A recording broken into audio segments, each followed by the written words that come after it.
பாவிகளை இரட்சிக்க கிறிஸ்து இயேசு உலகத்தில் வந்தார். 1 தீமோத்தேயு 1:15.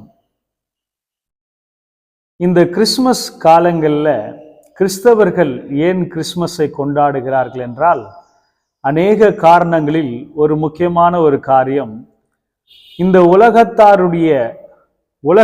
பிறந்த எல்லா மனிதர்களும் பாவிகளாய் பிறக்கிறார்கள். அவர்கள் வளர வளர அவர்களையும் அறியாமல் பாவங்களை செய்து கொண்டுதான் இருக்கிறார்கள்.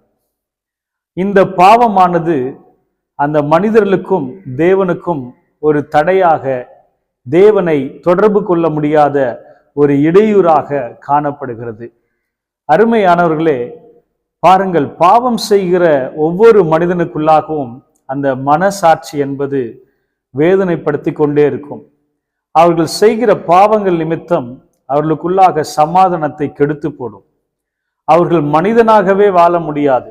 மிருக குணமுள்ளவர்களை போன்ற அப்படிப்பட்ட ஒரு காரியங்களுக்கு அவர்கள் பாவம் செய்ய செய்ய இடம் கொடுத்து, மிக மோசமான, தேவனுக்கும் அவர்களுக்கும் சம்பந்தமே இருக்காது.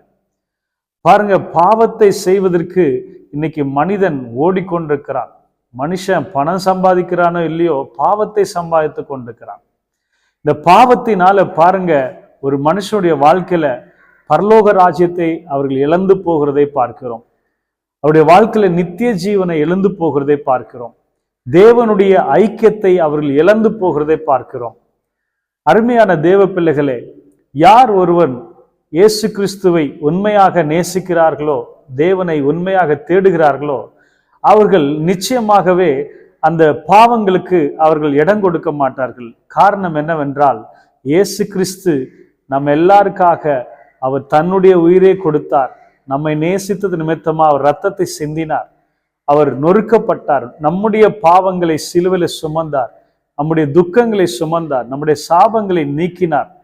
ஆகவே அவர் பரிசுத்தமா இருக்கிறது போல நீங்களும் நானும் பரிசுத்தமாய் இருக்க வேண்டும் என்கிறதான எண்ணம் தேவனை நேசிக்கிறவர்களுக்கு அந்த இருதயத்துல உண்டாகும். ஆகவே அவர்களால இந்த உலகத்துல இயேசுக்காக எல்லாவற்றையும் இழக்க கூட அவர்கள் ஆயத்தமா இருப்பார்கள். காரணம் என்னவென்றால், அந்த அளவுக்கு இயேசுடைய அன்பு மிக பெரியது. இயேசுவை ருசி பார்த்தவர்களுக்கு தான் அது தெரியும். இயேசுக்காக இந்த இச்சைகளுக்கு அவர்கள் இடம் கொடுக்க மாட்டார்கள். காரணம் என்ன? இயேசு கிறிஸ்துடைய அந்த அன்பு. ஆகவேதான் வசனம் சொல்லுகிறது, பாவிகளை ரட்சிக்க கிறிஸ்து இயேசு இந்த உலகத்தில் வந்தார்.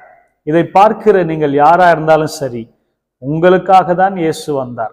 உங்களுடைய பாவத்தை போக்கும்படியாக தான் வந்தார். ஆகவே சீக்கிரமாகவே நீங்கள் பாவத்திலிருந்து விடுதலை பெற வேண்டும்.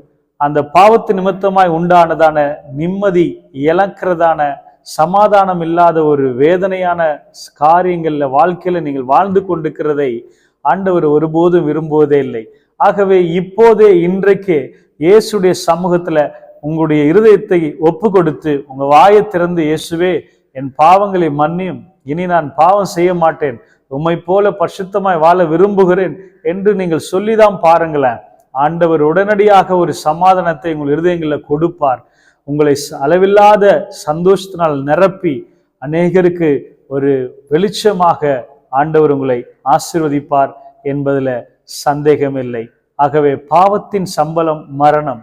ஆகவே ஒரு மனுஷன் பாவம் செய்யும் போது அவன் கடைசியாக அவன் மரணம் அவனுக்கு நேரிடும் போது அவன் நரகத்தை அனுபவிக்க முடியும். பரலோக ராஜ்யம் போக முடியாது. பாவிகளுக்கு, துன்மார்களுக்கு தேவனுடைய ராஜ்யம் தூரமா இருக்கிறது.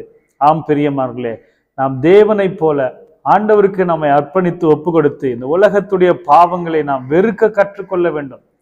பவுல் சொல்லுகிறார், அந்தகார கிரியைகளை நீங்கள் கடிந்து கொள்ளுங்கள் என்று வேதம் சொல்லுகிறது.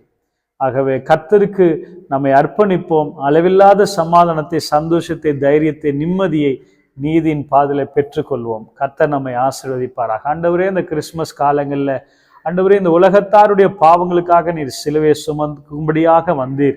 ஆண்டவரே, எல்லாருடைய பாவங்களை நீர் ஆண்டவரே மன்னியும், அவர்களை ரட்சியும், பாவம் செய்யாதபடிக்கு அவளை உம்முடைய பாதையில நடத்தும், பெரிய காரணம் செய்யும்.